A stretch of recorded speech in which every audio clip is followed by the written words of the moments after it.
She screamed it so loud the whole street heard. Men like you should be buried under the ground. Then right in front of my cabin, she pulled out her phone and dialed 911, accusing me of trespassing on land that I owned. What she didn't realize in that very moment was that she had stepped onto my property and into a trap that would unravel her entire fake HOA empire. Act 1. The Spark. My name's Ethan Cole. I'm 29, used to work security at big events, and after years of saving I finally bought a small cabin up in Pine Ridge. The place was old, needed repairs, but the land was wide, the air was clean, and for once in my life I felt like I had carved out something truly mine. That peace lasted about half a morning. Her name was Judith Callahan. She was 52, bleach blonde, always had a clipboard glued to her hand, and called herself president of the HOA. Folks said she'd been running the neighborhood like her personal kingdom for 8 years. She'd show up unannounced, bark orders, threaten fines. It was all intimidation dressed up as rules. The day I moved in, I rented a truck, unloaded boxes, set furniture down. Judith showed up before noon, stomping across my driveway, and declared I wasn't allowed to move in before 12 o'clock community time. I thought she was joking. She wasn't. When I ignored her and kept unloading, she shoved her nose into my boxes, knocked over a crate of dishes, smashed some glass, and then called the cops, claiming I was trespassing and aggressive. The officers arrived, looked over. My deed shook their heads and told Judith to back off. But as they left, one leaned in close and muttered, "You're not the first she's pulled this on." That was the moment I realized Judith wasn't just a nuisance. She was running a racket. Act 2. Escalation. From that day on, it was open season on me. One of my boxes went missing. Luckily, I'd tucked an AirTag inside. The tracker led me to a storage unit across town. And guess who I saw unloading it? Judith herself. So I did what I knew best. I used my security skills. I put a drone in the air, kept eyes on her house. What I caught stunned me: Judith hauling dozens of boxes into a warehouse late at night. Paperwork, binders, receipts. The next morning I was slapped with a stack of HOA violation notices: unauthorized vehicle, improper moving schedule, littering. Each one came with fines ranging from $50 to $500. At the bottom, Judith's signature. I checked with the county.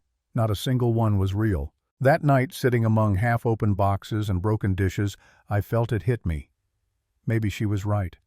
Maybe I was in over my head. My neighbors looked at me like I was poison. What if I lost this place? What if I wasted everything I'd worked for? I almost gave up, but then the tide turned. Linda, a neighbor and former accountant, came by with a stack of papers. She whispered, "I can't stand by anymore. Judith's been stealing." She showed me financials: $250,000 in renovation fees, gone all funneling into her cousin's company.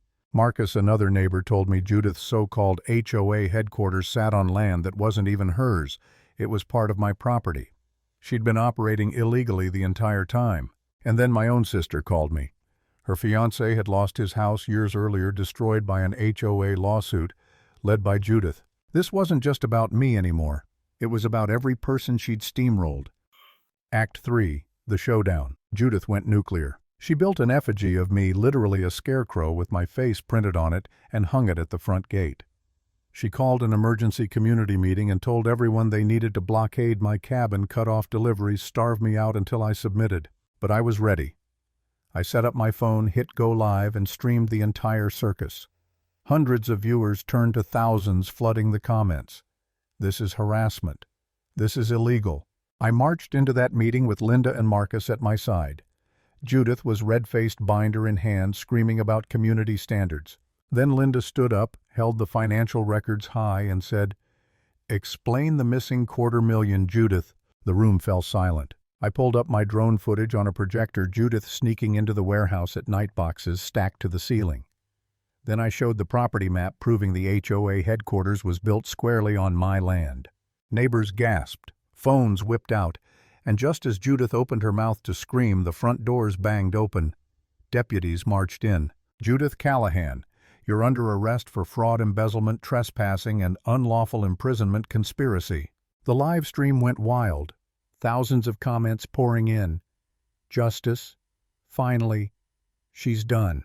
They cuffed her right there, binder dropping to the floor. She tried to fight, yelling that she was the HOA, that she was the law. But her words meant nothing now. I watched her get dragged out of that clubhouse, the same place she'd ruled like a queen for nearly a decade. Neighbors stared in shock. Some looked relieved. Some looked ashamed. For the first time I felt free. Final note. That's how the nightmare ended. Not with champagne, not with celebration, but with the sound of handcuffs closing on a bully who thought she was untouchable.